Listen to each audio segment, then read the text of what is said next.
Hey. Nice end of practice. With the cloud cover and stuff, does it seem like guys had a little extra pep in their step today, a little cooler out here? No, I think the guys just came to work. I don't think the coolness had a difference. We just came to work today. I think they've come to work, most days. So I think today they came to work, and I actually thought we had a really, really good day. One thing I've noticed is guys don't hang their heads here, right? Whether it's Jake Rashada, who was kind of working with the third string after that spring game, and then even Trent Morgay didn't hang his head after he loses a starting spot. He's like a coach out there during games. What is it about the character of these kids? Yeah, I mean, that's just not how you're going to be successful in life. If you want to be successful in life, you have to respond to situations, good, bad, and different. Nobody cares about your circumstance, they care about the result. And there's a very select few of people who actually care about what you go through or what it took for you to get to your location. Right? So nobody cares. So you got to focus on you. You got to focus on getting the result that you want. And the only way to do that is just to be successful every single day. And that's our mission here. That's our goal here. That's our vision. That's our program. And when you do that, right, there's going to be highs and lows, but you're going to constantly improve in different areas. And that's the challenge. You have to be getting tired. Working on the quads. you married, didn't play in the game, and maybe today, is there any update on that? Yeah, we're just getting them reps over there. There's not really much to it. We just got to get some reps over there, get some good speed over there, and we'll roll from there. You talked about having to adapt to certain situations. How creative do you think you need to get when it comes to offense? You kind of show some glimpse of it with the Sparky formation with Cam and so on. The Sparky formation? Yeah, instead of the Wildcat, I guess. Oh, gotcha. I didn't want to say that word, No, it's good. Yeah, the Sparky, sorry. It's just a football word. You're right. If you make it plural, it's the other word. Yeah, there you go. But no, so for us, it was just something we saw on tape that we kind of knew exactly what we were going to get in. We knew we could create an advantage with the numbers when they sub their big people. So we kind of knew that was going to be a free points for us if they did it and it worked. Then they made an adjustment to stay at little people versus our big people. So that's something we're going to continue to be creative. You're going to see us be a lot different this week than we have in weeks prior, just because you have to change to your players, you have to change to your personnel. You can't just say this is what I've done for 7 years when we've been top 5 offenses. We're just going to do this again. No, you can't do that. You got to change and adapt and be able to utilize your personnel to the best of their ability. Coach, how difficult is that with the terminology and all the stuff you're trying to do now? Is it different than what your base offense is? No, the verbiage and everything we do is very versatile. That's one thing. If anybody who's ever played us, they know we're very different every week already. We have our core of what we want to be, but we have to maybe make some tweaks to the philosophy of how we're going to attack. And I don't want to get too much into detail on that in terms of changing of the philosophy behind that.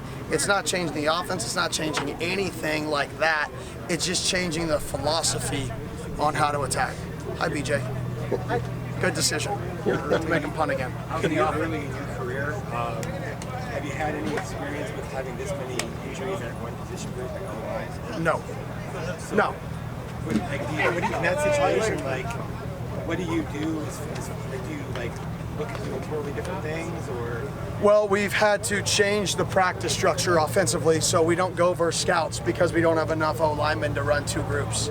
So we have to do a period of scouts, we're scouts, and a period of scouts versus on essentially air in front, just because we still have to get the reps for the skill and everybody, but we don't have the depth to run a defensive scout team and be in the 2 deep offensively.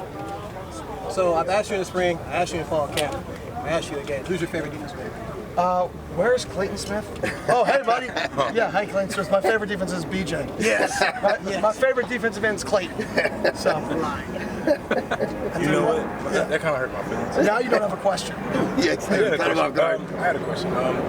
Coach Dillingham, how do you feel about the pregame? We're not answering any questions right now. We're not answering any questions right now. See y'all later. Coach, how are the offensive guys adapting to this? Awesome. Like I said, we're just adapting to our personnel, and that's part of year 1 offensively, is you've got to see in games what is productive and what is not, and then you've got to be willing to change. And right now, what we're doing is not getting it done. consistently. Bottom line, it's a results-based deal, and it doesn't matter the why. It doesn't matter if it's accumulation of things. So you've got to be willing to maybe change some things in order to try to get things done. So that's really it. We're not making like catastrophic changes. It's just little pieces of philosophy on early downs that you may have to tweak in order to try to move the ball at a high rate. Is this more a lot about halftime adjustments or changing in the second half? Like that? No, that doesn't really have to do with that. It's just, obviously we're going to have probably a plan for the second half. We got to improve there, coming out of the second half better. But at the end of the day, the last second half, we got to a 3rd and 1. I think we had 2 first downs, got to a 3rd and 1 in the plus territory, and just didn't convert a 3rd and 1, 4th and 1. Doesn't matter what halftime adjustments you make, you're going to go to your 3rd and 1 or 4th and 1 game plan. So that scenario isn't even a halftime adjustment when you talk about that scenario. So I wouldn't necessarily think drastic changes there. We just got to make a little bit of changes to stay in a rhythm and get back in a rhythm outside of the half. Your thoughts on Fresno State, a team that's been scoring quite a bit? The Brooks kid's not the biggest guy, but he's always open. They have the 2nd longest win streak in the country.